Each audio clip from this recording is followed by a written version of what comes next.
हाँ जी, good evening students. कैसे हैं आप सभी लोग?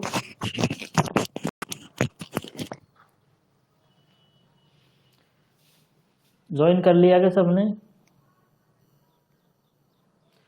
राम अवतार गुजर, मनीषा कुमारी, पूजा, आपको मेरी आवाज ठीक से आ रही है?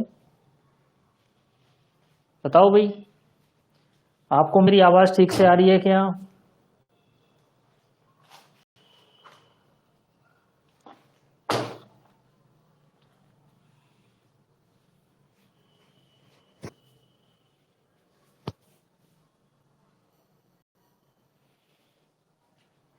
चलो ठीक है। तो ये है आपका टॉपर्स बैच। नमस्ते मनीषा। ठीक है, टॉपर्स बैच। इस टॉपर्स बैच का नाम इसलिए रखा गया है, कई सारे नाम आए थे दिमाग में कि भाई इस बैच का क्या नाम रखे। पहले टारगेट बैच था, तो मुझे लगा कि इस बार क्या है कि नाम को चेंज करना चाहिए। क्या होता है कि नाम से बहुत प्रेरणा मिलती है अपन को।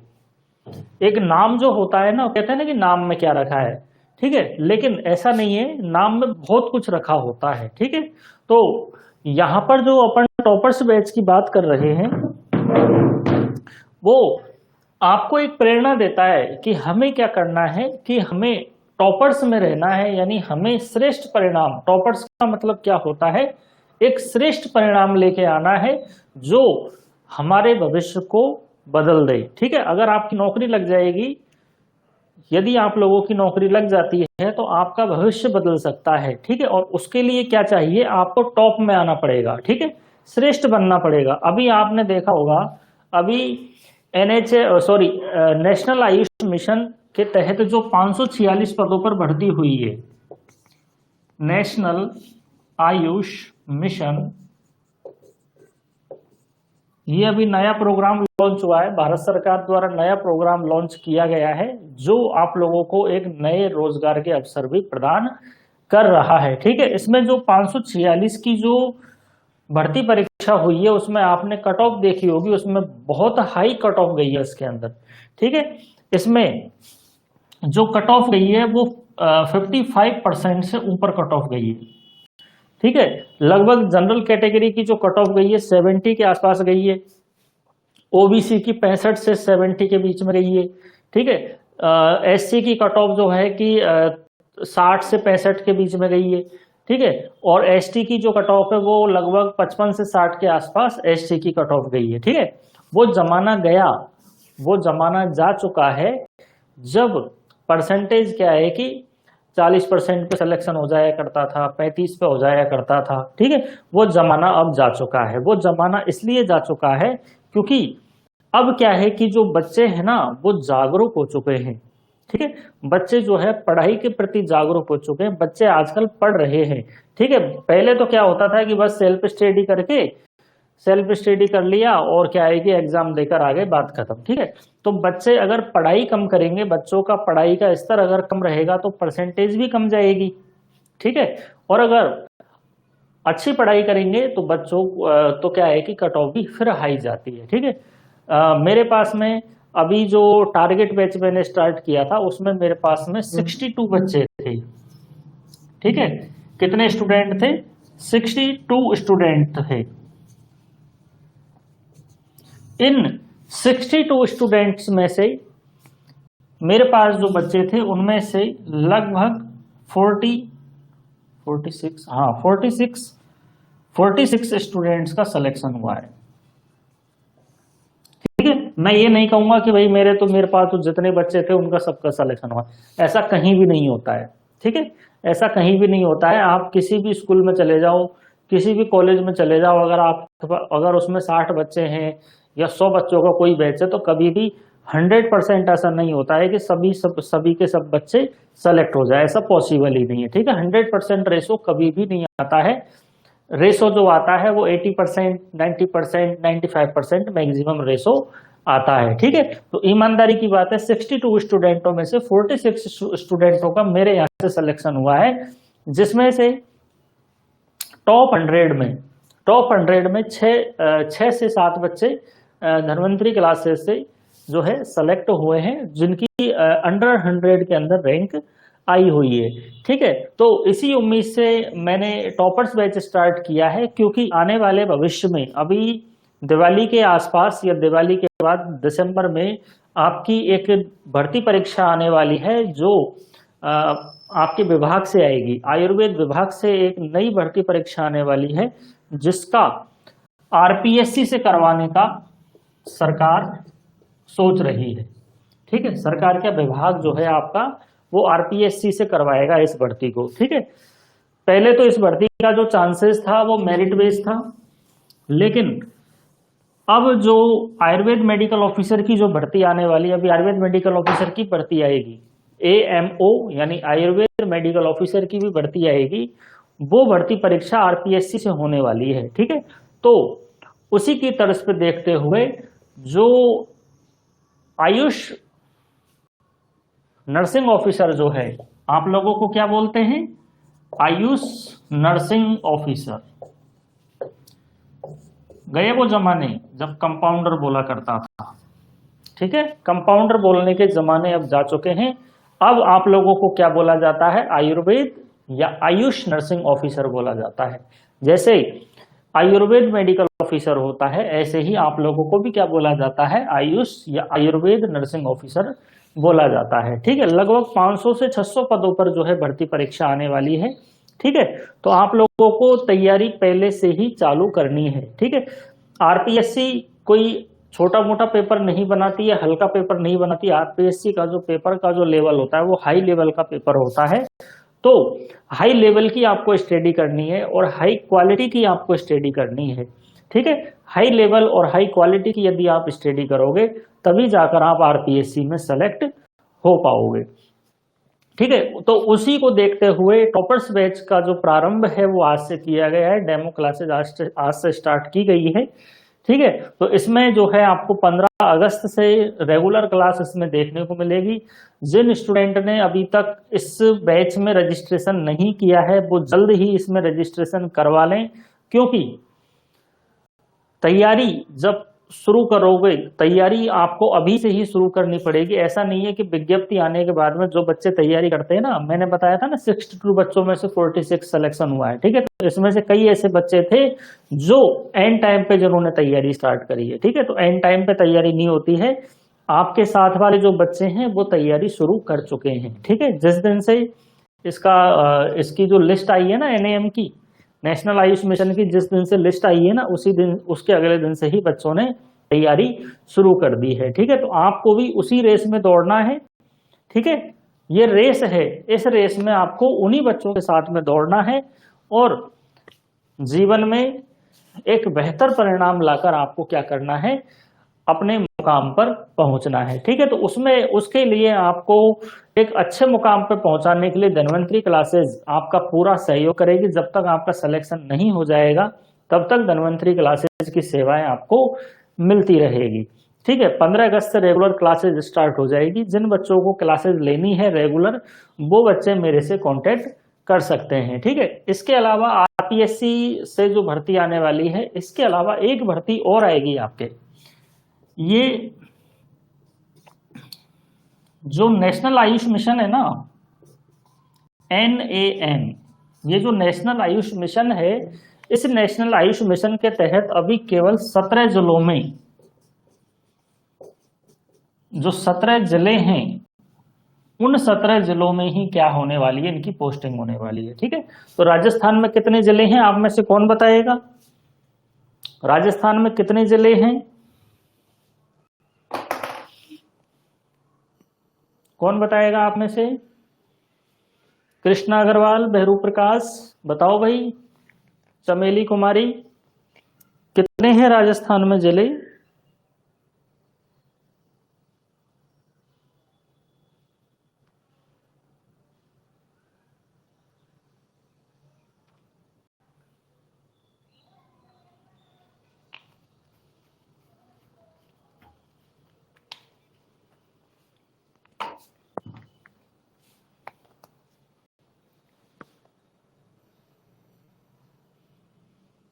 हाँ, 41 जिले हैं। ठीक है, तो 41 जिले जो है ना, उन 41 जिलों को, उन 41 जिलों के लिए भी तो स्टाफ चाहिए ना, उन 41 जिलों के लिए भी स्टाफ चाहिए। तो उन 41 जिलों, सॉरी, तो जो बाकी के जो 24 जिले बचते हैं, उन उन 24 जिलों के लिए भी स्टाफ चाहिए। तो उसके लिए भी अभी भविष्य में इसकी भर्ती भी आएगी आपके। हाँ, क्या पूछ रहे हो राम अवतार? नहीं नहीं, ये स्थाई नहीं है। ये जैसे आपका एनएचएम है ना, जैसे आपके एनएचएम, जैसे नेशनल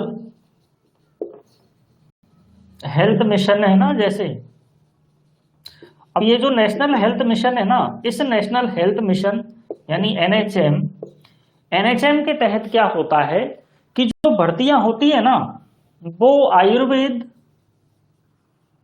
और एलोपैथी, आयुर्वेद और एलोपैथी दोनों तरह के हॉस्पिटल्स में इनकी भर्तियां होती है। ठीक है, लेकिन एनएएम यानी नेशनल आयुष मिशन, तो आयुष के जो हॉस्पिटल है, जैसे आयुर्वेद है, होम्योपैथी है, यूनानी है, ठीक है, उन्हीं हॉस्पिटल्स में यानी इसी से संबंधित आपको काम करना होता है। ठीक है, एनएएम में इसी से संबंधित यानी आयुर्वेद से संबंधित ही आपको काम करना होता है। और क्या पूछ रहे हो आप?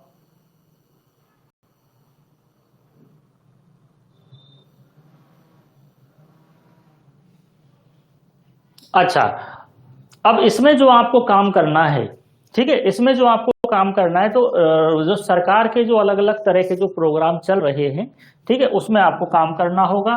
ठीक है, इसमें जो आपकी पोस्टिंग होने वाली है वो सीएससी स्तर पर यानी कम्युनिटी हेल्थ सेंटर पर और डिस्ट्रिक्ट हॉस्पिटल में आपकी पोस्टिंग होगी। ठीक है, और इसमें जो आपको काम करना है वो आयुर्वेद से संबंधित ही करना है। ठीक है, बात करते हैं परमानेंट की। ठीक है, तो देखो अभी ऐसा कोई प्रावधान नहीं है इसमें कि आगे जाके आपको विभाग में ही परमानेंट करेंगे, लेकिन हाँ एक बात है इसके अंदर, अभी क्या है कि राजस्थान में एक नियम आया था, आपने अगर सुना होगा, CSR रूल 2022, ये 2022 में एक रूल आया था। इस रूल के तहत संविदा कर्मियों की भर्ती की जाएगी। आपकी जो अभी एनएएम की जो भर्ती परीक्षा हुई है वो CSR रूल 2022 के अनुसार हुई है। ठीक है, तो इसमें क्या होता है, आपको 5 वर्ष, आपको 5 वर्ष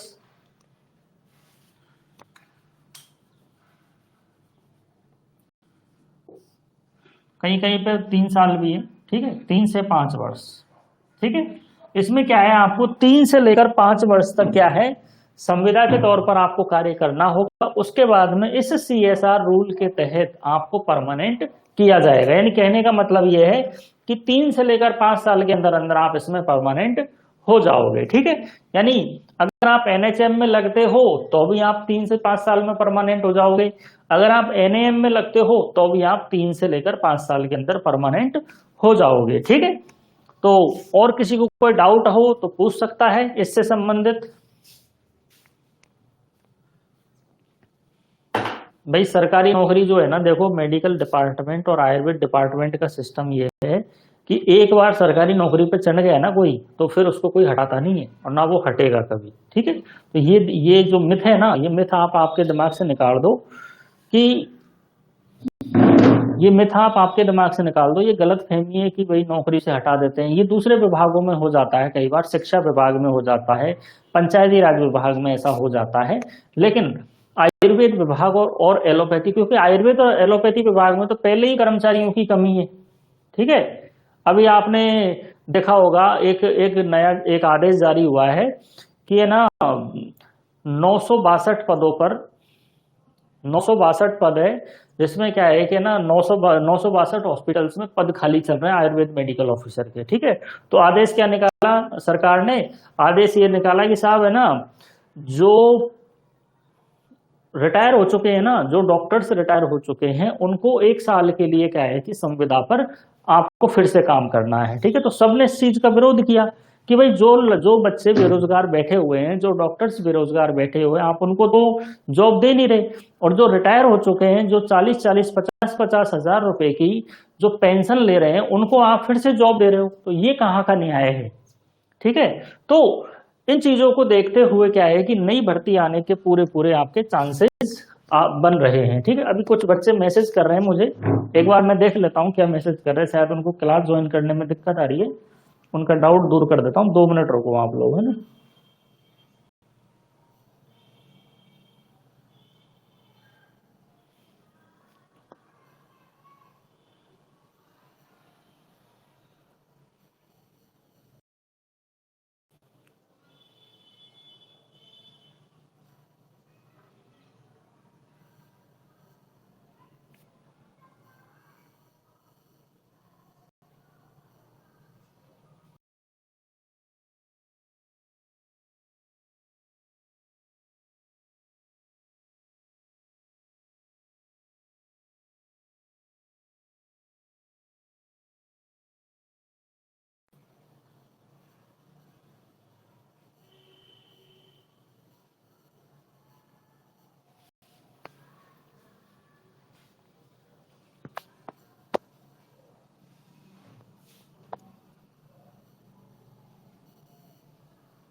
हाँ जी, तो बातें जो हैं वो चलती रहेगी अपनी।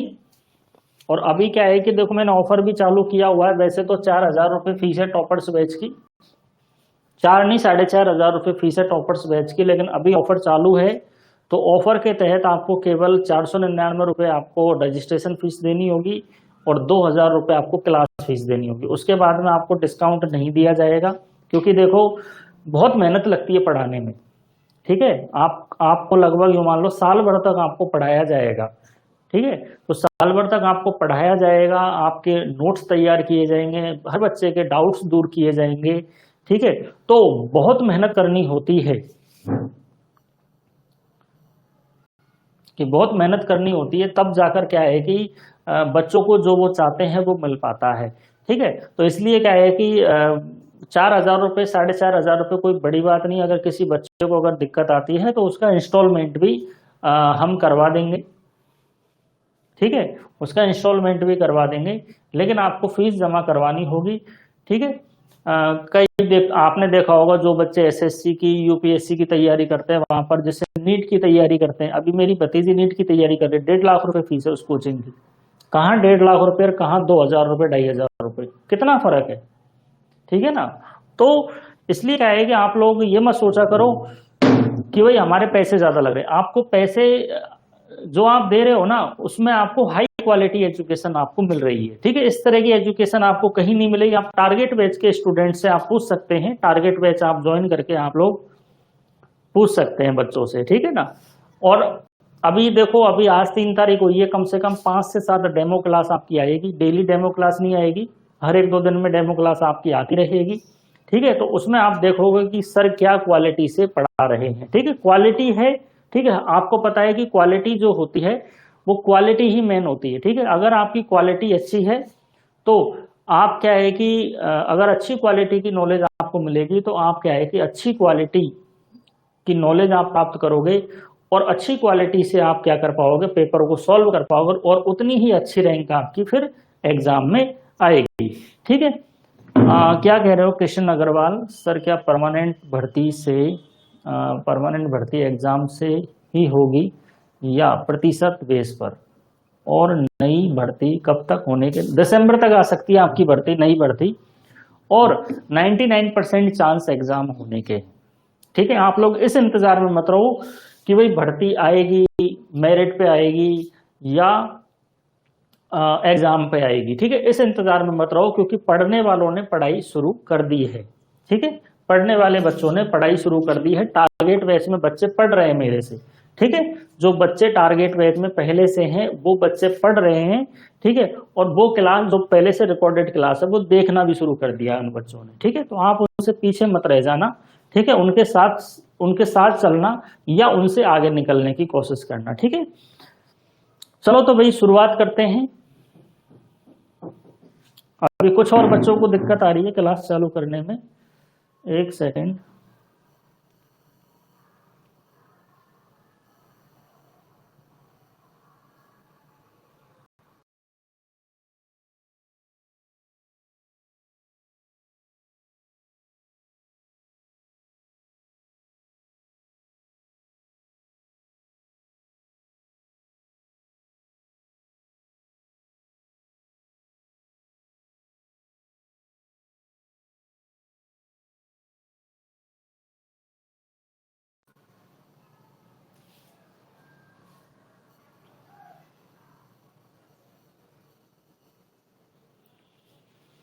चलो तो शुरू करते हैं। सबसे पहले अपन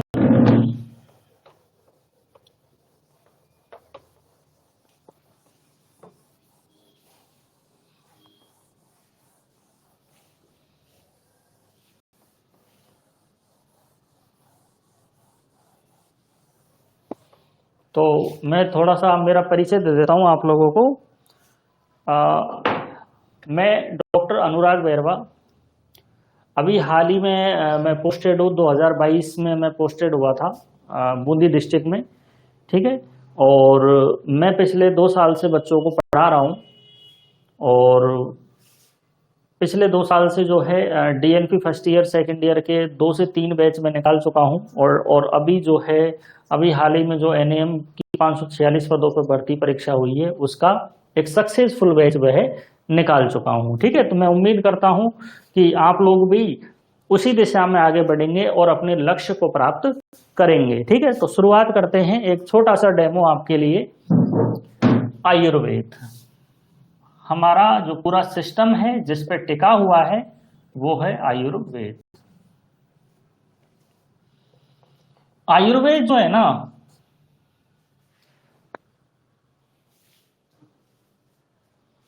मैं जनरल चीजें पढ़ा रहा हूं अभी मनीषा, अभी मैं जनरल चीजें पढ़ा रहा हूं। आज तो मैं जनरल चीजें, अभी दो तीन डेमो तो आपके जनरल क्लासेस की चलेंगी।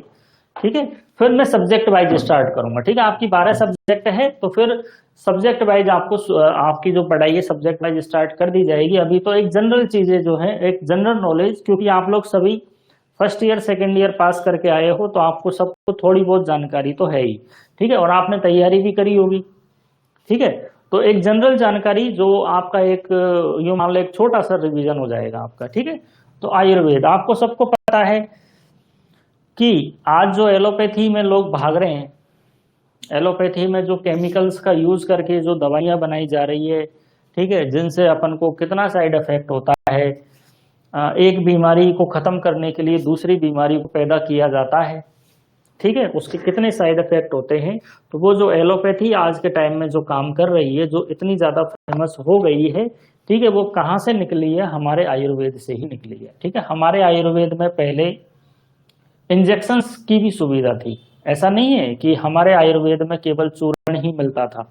ठीक है, हमारे आयुर्वेद में रस भी मिलता है, वटी भी मिलती है, चूर्ण भी मिलता है। ठीक है, आशा वरिष्ठ भी मिलते हैं, यानी सिरप वगैरह, यानी सभी तरह की जो मेडिसिन जो है वो मिलती है। और इससे पहले इंजेक्शंस वगैरह भी मिला करते थे, लेकिन वो इंजेक्शंस आज से लगभग 60-70 साल पहले वो इंजेक्शंस मिलना बंद हो गए हैं। ठीक है, क्योंकि उसके पीछे भी कुछ कारण रहे होंगे जिस वजह से वो बंद हुए हैं। लेकिन कहने का मतलब ये है कि आज जो एलोपैथी चल रही है वो कहाँ से निकली? आयुर्वेद से निकली है।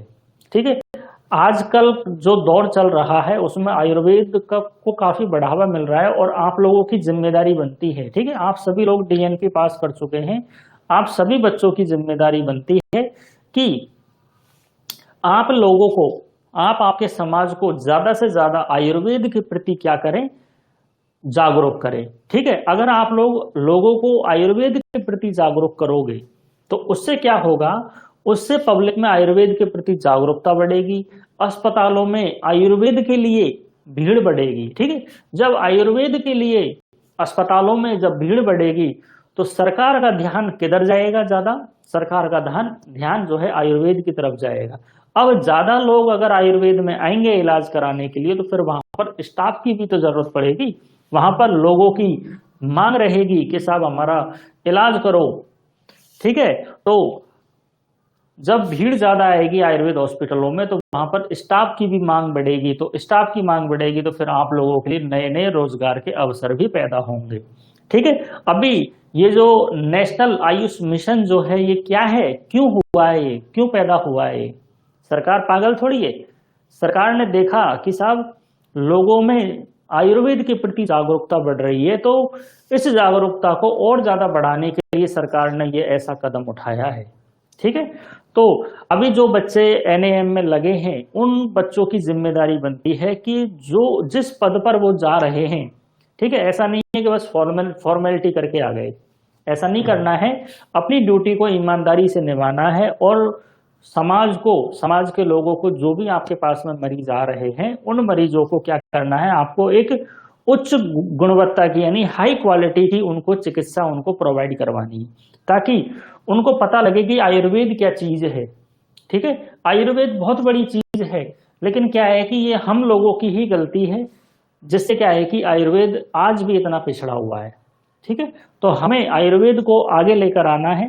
ठीक है, और जब हम आयुर्वेद को आगे लेकर आएंगे, जब अस्पतालों में आयुर्वेद के लिए भीड़ इकट्ठा हो जाएगी तो उससे क्या होगा, हमारे लिए रोजगार के भी अवसर खुल जाएंगे। ठीक है, तो आयुर्वेद जिससे उत्पत्ति किसकी हुई है, एलोपैथ की उत्पत्ति हुई है। ठीक है, आपको सबको पता है फादर ऑफ सर्जरी, आपको सबको पता है इसके बारे में। फादर ऑफ सर्जरी कौन है? फादर ऑफ सर्जरी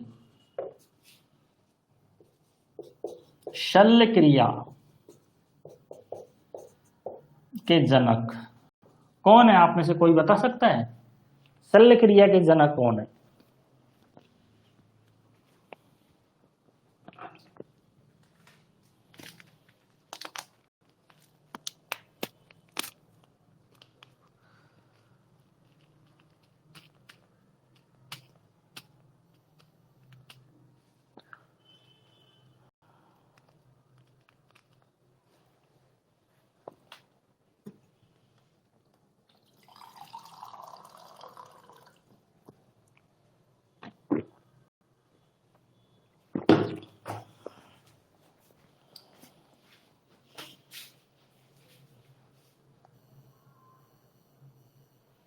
देखो यही फर्क है, यही फर्क है। मैं यही देखना चाह रहा था, क्योंकि पता तो सबको है, आप लोग सब डीएनपी पास करके आए हो, आप सभी बच्चे डीएनपी पास करके आए हो, आपको सबको पता है कि शल्य क्रिया एक फर्स्ट ईयर का जो बच्चा है ना वो भी बता देगा कि सर शल्य क्रिया के जो जनक है वो सुश्रुत है। ठीक है, लेकिन मैं बात कर रहा हूं बोलने के तरीके के ऊपर। ठीक है, आप लोगों ने सबने, किसी ने भी ये नहीं लिखा है आचार्य सुश्रुत, सबने क्या लिखा है? सुश्रुत लिखा है। ठीक है, तो हमें सबसे पहले तो हमें ये शिष्टाचार सबसे पहले सीखना है कि हमारे जो आचार्य हैं, ठीक है, हमारे जो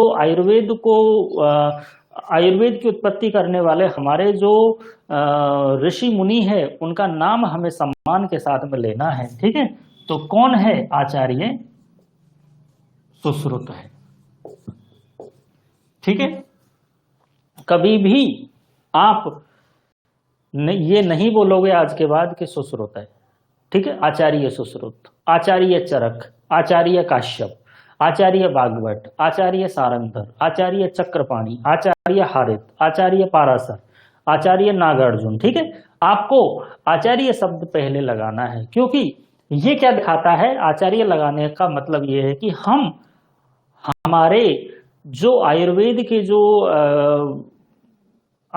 की जो जानकारी रखने वाले यानी आयुर्वेद का ज्ञान देने वाले जो हमारे आचार्य हैं उनको क्या दे रहे हैं? एक सम्मान दे रहे हैं। ठीक है, इसलिए क्या है कि कभी भी आप कोई भी आंसर दो कि साहब आचार्य सुश्रुत के अनुसार फलाना फलाना ऐसे होता है, आचार्य चरक के अनुसार फलाना फलाना ऐसा होता है। ठीक है, तो ये चीज आपको ध्यान रखनी है, बुरा मत लगाना इस बात के लिए आप लोग, लेकिन देखो ऐसा होना चाहिए। ठीक है, ये हमारे आचार्य हैं, ठीक है, इनसे ही आयुर्वेद चल रहा है। इन्होंने हजारों वर्ष पहले जो सिद्धांत दे दिए ना, इन्होंने कोई रिसर्च वगैरह जो है अपने स्तर से करी है।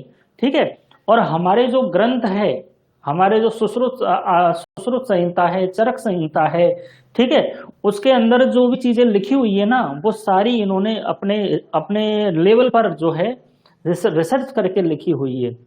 ठीक है, तो ये जो सारी चीजें हैं इनके लिए एलोपैथी जो है, एलोपैथी खुद हमारे जो ग्रंथ है उनको देखती है। ठीक है, तो शुरू करते हैं आयुर्वेद। आपको सबको पता है आयुर्वेद क्या है। आयुर्वेद एक शास्त्र है। क्या है? आयुर्वेद एक शास्त्र है जिसमें क्या होता है, जिससे हमें क्या पता लगता है, हमारी शरीर के बारे में अस्तित्व का पता लगता है।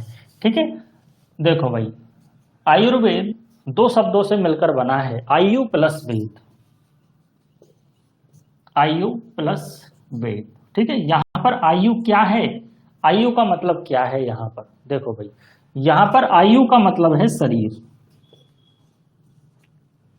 ठीक है, कैसा शरीर? जीवित शरीर।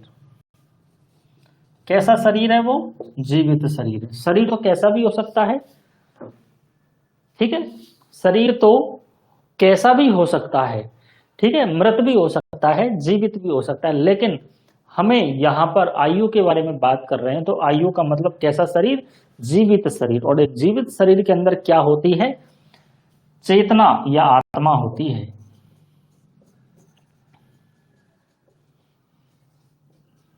इंद्रियां होती है। कितनी इंद्रियां होती है शरीर में टोटल? कौन बताएगा आप में से? इंद्रियां कितनी होती है?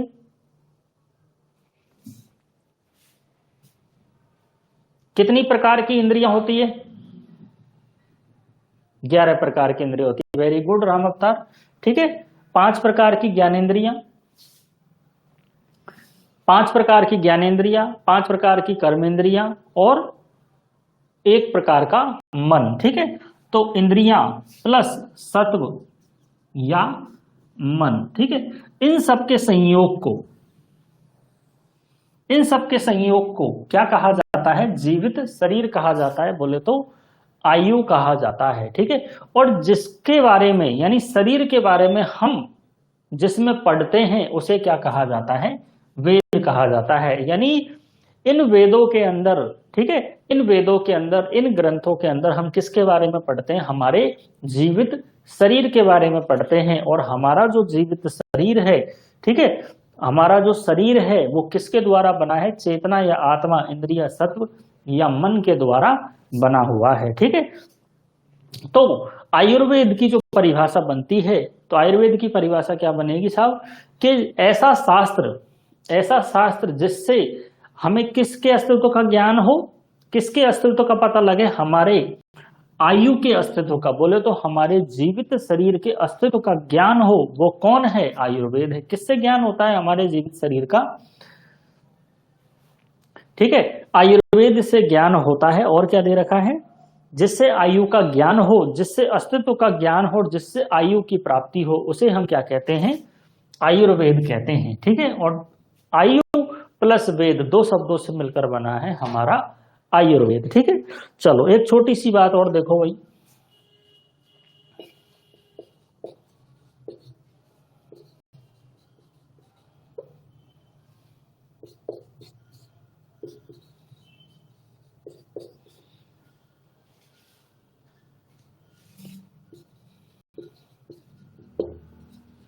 ये कुछ आयु के पर्याय है, ये सब आपको पता है, ये कॉमन चीजें हैं, ये आप शुरू से पढ़ते आ रहे हो, बचपन से ये सारी चीजें आप पढ़ते आ रहे हो। ठीक है, बचपन का मतलब आपका डीएनपी फर्स्ट ईयर है ना, वहां से आप इसको पढ़ते आ रहे हो कि साहब आयु क्या होता है, आयु के पर्याय क्या होते हैं, कि जीवित, धारी, नित्यंग और अनुबंध। ठीक है, एक सामान्य सी बात है।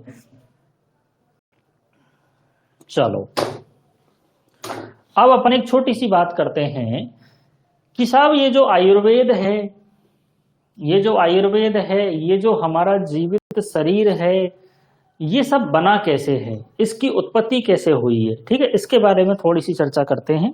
ये तो एक सामान्य बात हो गई, आपको सबको पता है, इसको फिर से पढ़ाएंगे अपन, जब अपन रेगुलर क्लास लेंगे ना, उसमें मैं फिर से बताऊंगा इसके बारे में, ठीक है। और हाँ, एक बात और आपको बता दी जाए, डायरेक्ट क्वेश्चन कभी भी मत करना। डायरेक्ट क्वेश्चन कई बच्चे क्या करते हैं कि वो लेकर आ जाते हैं, क्या गाइड लेकर आ जाते हैं, है ना, गाइडों में क्वेश्चन दिए हुए हैं, आपको थ्योरी का पता नहीं है, डायरेक्ट आप क्वेश्चन कर रहे हैं, ठीक है। तो वो पढ़ाई का जो मतलब है ना, 0% मतलब निकलता है उसमें, ठीक है।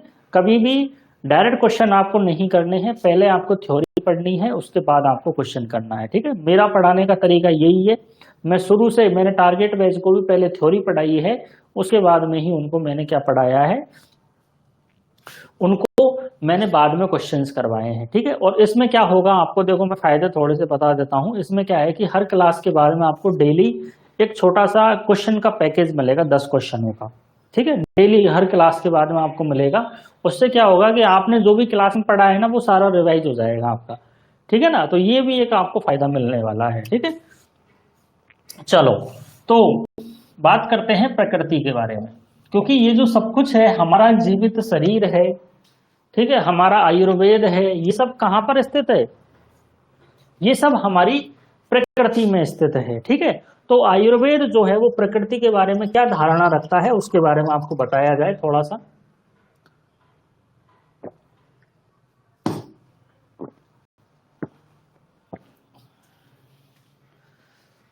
प्रकृति के बारे में थोड़ा सा आपको बता दिया जाए कि जो प्रकृति जो होती है, प्रकृति प्रकृति क्या करती है, किसी भी तत्व को उत्पन्न करने का कार्य करती है, ठीक है। यानी जो कुछ भी उत्पन्न हो रहा है, ठीक है, जो कुछ उत्पन्न हो रहा है, जो कुछ नाश हो रहा है, वो सारा कहाँ हो रहा है, यानी जीवन और मृत्यु कहाँ हो रही है, हमारी प्रकृति में हो रही है, ठीक है। तो आयुर्वेद क्या कहता है, आयुर्वेद कहता है कि साहब प्रकृति जो होती है वो 8 होती है। प्रकृति कितनी होती है, प्रकृति 8 प्रकार की होती है, ठीक है। तो सबसे पहले है अव्यक्त। अव्यक्त, अव्यक्त बोले तो जिसे व्यक्त ही नहीं किया जा सके, ठीक है। एक है अव्यक्त, दूसरा है महान, तीसरा है अहंकार। अव्यक्त, महान, अहंकार, ठीक है। अब यहां पर क्या है कि आचार्य सुश्रुत और आचार्य चरक ने ये तीनों चीजों तो एक साथ बताई है, ठीक है, ये तो सेम बताई है, ठीक है। लेकिन यहां से थोड़ी सी चीजें बदल जाती है। आचार्य चरक और आचार्य सुश्रुत, इन्होंने थोड़ी अलग अलग चीजें बताई हैं। देखो क्या बताया है, इन्होंने तो बताए हैं पंच महाभूत, और इन्होंने बताई है पंच तन मात्रा। क्या बताई है इन्होंने, पंच तन मात्रा, ठीक है। तो आचार्य चरक के अनुसार प्रकृति 8 कौन कौन सी होती है, अव्यक्त, महान, अहंकार, पंच महाभूत। जैसे सबसे पहले पृथ्वी, जल, अग्नि, वायु और आकाश। दिख रहा है आप लोगों को, ठीक है। पृथ्वी, जल, अग्नि, वायु और आकाश, इसी से ही तो बना है पूरा ब्रह्मांड, इसी से ही तो बना है, ठीक है। अच्छा, अब आचार्य सुश्रुत क्या कहते हैं, आचार्य सुश्रुत कहते हैं कि साहब प्रकृति 8 होती है, अव्यक्त, महान, अहंकार और पंच तन मात्रा। अब पंच तन मात्रा में देखो कौन कौन सी चीजें आएगी, शब्द, स्पर्श, रूप, रस और गंध, ठीक है। शब्द, स्पर्श, रूप, रस, गंध, ठीक है। अच्छा, शब्द, स्पर्श, रूप, रस, गंध, ठीक है। तो आगे चलकर मैं आपको ये बताऊंगा कि ये जो पंच महाभूत है ना, इन पंच महाभूतों से ही पंच तन्मात्रा की उत्पत्ति हुई है। ठीक है, तो हमारे अगर आपसे क्वेश्चन पूछ लिया जाए कि बताइए साहब, आचार्य सुश्रुत के अनुसार प्रकृति जो है, प्रकृति के 8 भेद होते हैं, वो कौन कौन से भेद होते हैं? ठीक है, तो उसमें कौन सा माना गया है? जैसे पूछ लिया जाए व्यक्त को अव्यक्त को माना गया है क्या, महान को माना गया है क्या, अहंकार को एक क्वेश्चन आएगा आपके। देखो क्वेश्चन क्या बनता है, साथ में आपको क्वेश्चन भी कराए जाएंगे। ठीक है, आचार्य सुश्रुत के अनुसार, आचार्य सुश्रुत के अनुसार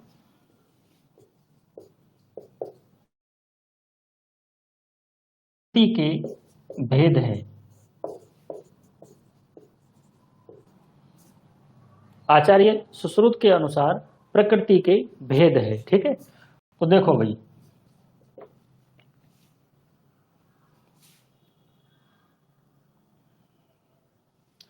अव्यक्त,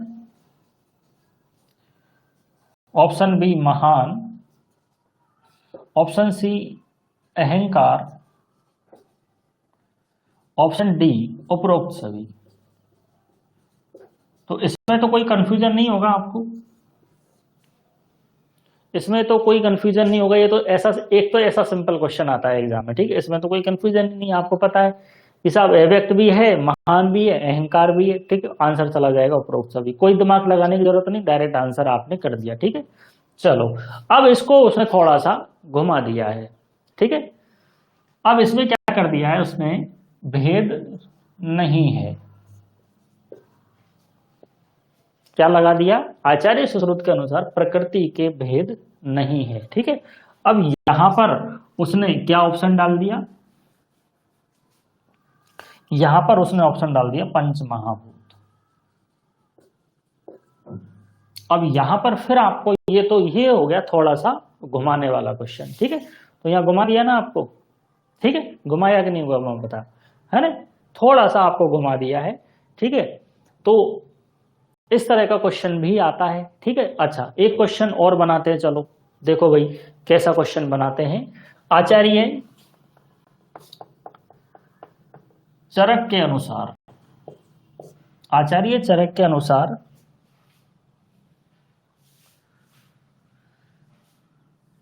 प्रकृति के भेद में कौन सा सम्मिलित है?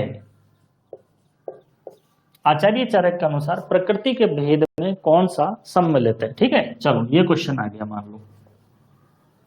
अब देखो इसके ऑप्शंस,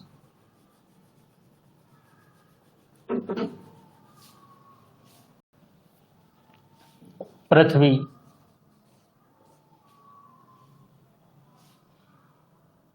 स्पर्श,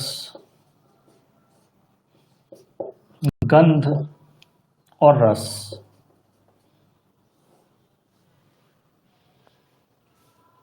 अब ये जो ऑप्शन है ना, जिस बच्चे ने ध्यान से चीजों को पढ़ा है, ठीक है, वही इस क्वेश्चन को कर पाए, क्योंकि इसमें देखो एक ही टॉपिक जो होता है उसमें कई तरह से घुमा के आंसर क्वेश्चनों को बनाया जाता है। ठीक है, जो प्रोफेसर जो बैठते हैं ना, वो आपसे कहीं ज्यादा पढ़े लिखे हैं, कहीं ज्यादा आपसे ज्यादा उनको नॉलेज है।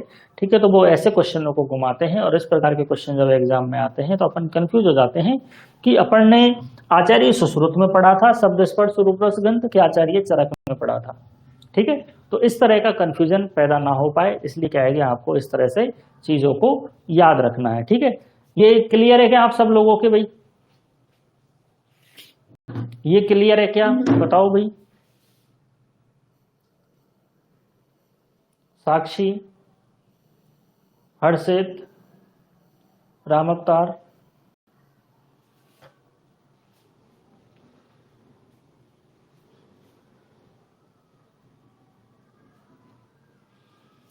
चलो तो आगे चलते हैं अपन। तो प्रकृति जो है वो 8 प्रकार की होती है, अव्यक्त, महान, अहंकार, फिर आचार्य चरक के अनुसार पृथ्वी जल अग्नि वायु आकाश, और आचार्य सुश्रुत के अनुसार पंच तन्मात्रा शब्द स्पर्श रूप रस गंध। ठीक है, चलो अव्यक्त कौन है? अव्यक्त वो है जिसे व्यक्त नहीं किया जा सकता।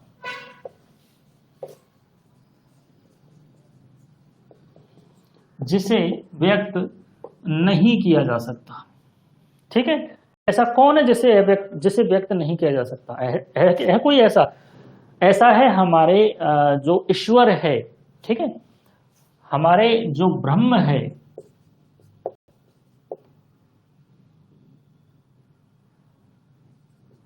यानी ईश्वर। ठीक है, ईश्वर जो है वह अव्यक्त है। ठीक है, उनका कोई रूप ही नहीं है। ठीक है, आज तक उनके रूप को कोई खोज ही नहीं पाया है। ठीक है, तो वो क्या है? अव्यक्त है। ठीक है, उसके बाद में आता है महान। ठीक है, महान जो है उसके अंदर कौन सा गुण होता है? सत्व गुण होता है। कौन सा गुण होता है उसके अंदर?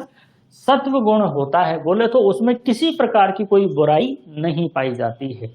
ठीक है, उसमें किसी भी प्रकार की बुराई नहीं पाई जाती है। किसके अंदर? महान के अंदर। ठीक है, यानी हम कह सकते हैं कि महान जो है उसका एक पर्याय और है, इसे बुद्धि भी कहा जाता है। ठीक है, यानी बुद्धि आई। ठीक है, अव्यक्त के बाद में कौन आया? बुद्धि आई। ठीक है, ठीक है, कौन आई? बुद्धि आई। ठीक है, चलो, तो यह सत्व गुण प्रधान होता है और इसमें किसी भी प्रकार का जो है, किसी भी प्रकार का विकार इसके अंदर नहीं पाया जाता है। विकार रहित होता है, यानी इसके अंदर कोई कमी नहीं है, सब कुछ अच्छा ही अच्छा है इसके अंदर। ठीक है, चलो अगली बात करते हैं अहंकार। अब बुद्धि किसी के अंदर होगी तो एटीट्यूड तो रहेगा, अहंकार तो रहेगा। ठीक है, तो फिर महान के बाद में आता है आपका अहंकार। ठीक है, तो इसके अंदर क्या है कि तम गुण की जो है प्रधानता इसके अंदर रहेगी। ठीक है, तम गुण की इसके अंदर प्रधानता रहेगी। इसके अंदर तम गुण की प्रधानता रहेगी। कभी भी कोई व्यक्ति महान बनता है तभी तो उसके अंदर अहंकार आता है। ये थोड़ी है कि महान बनने से पहले ही अहंकार आ गया। ठीक है, कुछ होगा उसके पास में तभी तो अहंकार आएगा उसे। ठीक है, चलो, तो इसमें क्या है कि एक अहंकार बोले तो एक अहम की प्रवृत्ति आ जाती है इसके अंदर। जो हूं मैं ही हूं, मेरे अलावा कोई नहीं है, इस तरह की जो है प्रवृत्ति व्यक्ति के अंदर आ जाती है। ठीक है, चलो, अहंकार से अहंकार से जो है प्राणी वह 3 प्रकार का हो जाता है। ठीक है, अहंकार से प्राणी जो है वह 3 प्रकार का हो जाता है।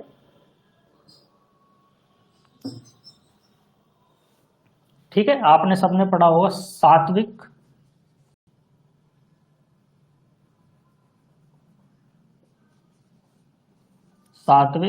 राजसिक और तामसिक। ये भी आएगा आपके, ये भी आप लोगों ने पढ़ रखा है। ठीक है, सात्विक, राजसिक और तामसिक। तो सात्विक व्यक्ति जो होता है यही महान है। ठीक है, सात्विक व्यक्ति जो है यही महान है। सात्विक व्यक्ति ऐसा व्यक्ति होता है जिसके अंदर सत्व गुण की प्रधानता होती है। ठीक है, इसके अंदर किसी तरह की कोई बुराई नहीं होती, किसी तरह का कोई विकार इसके अंदर नहीं होता। जैसे हमारे जो भगवान है, ठीक है, किसी भी भगवान को आप ले लो, उनके अंदर किसी भी प्रकार का क्या नहीं है, किसी भी प्रकार का दोष नहीं है। जो भी दोष है वो किसके अंदर है? इंसान के अंदर है। ठीक है, राजसिक और तामसिक। ठीक है, चलो आगे हम बात करते हैं। आगे दे रखा है कि ये जो राजसिक और ये जो तामसिक प्रवृत्ति है, इसी से ही क्या है कि आगे चलकर इन पंच महाभूत और पंच तन्मात्राओं की उत्पत्ति होती है। ठीक है, तो देखो भाई क्या दे रखा है। राजसिक और तामसिक जो है इनसे किसकी उत्पत्ति हो रही है? पंच तन्मात्राओं की उत्पत्ति हो रही है। ठीक है, किसकी उत्पत्ति हो रही है? पंच तन्मात्राओं की उत्पत्ति हो रही है। अभी मेरी क्लास का टाइम हो रहा है 5 बजे, अभी सेकेंड ईयर की क्लास है मेरी 5 बजे, तो थोड़ा सा आपको जल्दी फ्री कर देंगे। ठीक है, तो इन चीज़ों के बारे में अपन डिटेल में बात करेंगे कल। ठीक है, थोड़ा सा इससे आगे आपको बताया, क्योंकि इसमें अभी कई सारी चीजें आना बाकी है। ठीक है, क्योंकि अभी तन्मात्राओं से अपन पंच महाभूतों की उत्पत्ति के बारे में भी देखेंगे। ठीक है, इसके अलावा हम कर्म पुरुष के बारे में देखेंगे, षड धातु पुरुष के बारे में देखेंगे, 24 गुणों वाले पुरुष के बारे में भी देखेंगे, 25 गुणों वाले पुरुष के बारे में भी कल अपन चर्चा करेंगे। ठीक है, अगर आपको किसी भी प्रकार का डाउट है तो आप मुझसे पूछ सकते हैं। बोलो भाई, कोई डाउट है तो पूछो।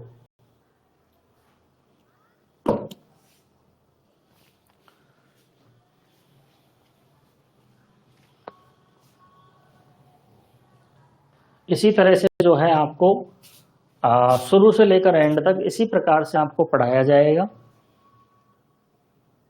और अलर्ट रहो, क्योंकि भर्तियां जब आती है ना, भर्तियां जब आती है तो वो समय नहीं देती हैं भर्तियां, ठीक है, भर्तियां समय नहीं देती, क्योंकि आयुर्वेद को पढ़ने के लिए डीएनपी फर्स्ट ईयर और सेकेंड ईयर को पढ़ने के लिए कम से कम 1 साल चाहिए, तब जाकर क्या आएगी, ढंग से चीजें समझ में आती है। ठीक है, तो चीजों को ढंग से समझने के लिए, क्योंकि देखो कौन से आचार्य ने क्या कहा है, ठीक है, एक ही चीज को अलग अलग आचार्यों ने कहा है, ठीक है, एक ही चीज